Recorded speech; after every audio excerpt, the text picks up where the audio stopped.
अब आइए 8वें अध्याय के फिर अब देखो 21 में, अव्यक्त अक्सर इस नाम से कहा गया है। अव्यक्त, अव्यक्त भी है और वास्तव में अविनाशी भी वही है। अव्यक्त अक्षर वास्तविक अविनाशी इस नाम से कहा गया है। इस अक्षर नामक अव्यक्त भाव को परम गति कहते हैं, यानी उसको प्राप्त हो गया तो उसकी परम गति होती है। जिस सनातन अव्यक्त भाव को प्राप्त होकर मनुष्य वापस नहीं आते, वह मेरा परम धाम है। अब यहाँ इसमें एक पॉइंट आता है, ये कहता है कि वह मेरा भी परम धाम है। इसमें ये इन्होंने अनुवाद किया है कि वह मेरा परम धाम है। वैसे इसका अर्थ क्या बनता है ये देखिएगा आप। ये 21वां 9वें अध्याय का 8वें अध्याय का 21वां श्लोक है। इसकी संस्कृत देखो, अव्यक्त अक्षर इति उक्त तम आहु परमाम गतिम। इसका यहाँ तक तो उन्होंने ठीक किया है। अव्यक्त अक्षर इस नाम से कहा गया है, उसी अक्षर नाम अव्यक्त को परम गति कहते हैं।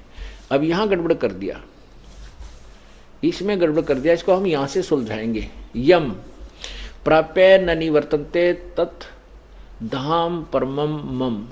अब कहते हैं उसको प्राप्त होकर वापस नहीं आते, ये तो यहाँ तक भी ठीक कर दिया।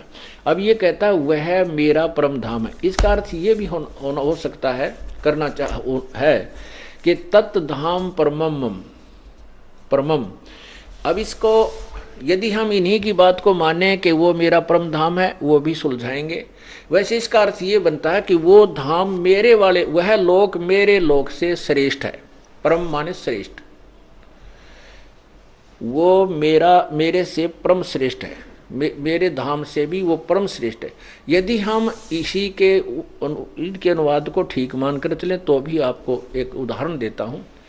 जैसे एक व्यक्ति किसी गांव में रहा करता था, उसने वहाँ की सर्व संपत्ति को बेचकर शहर में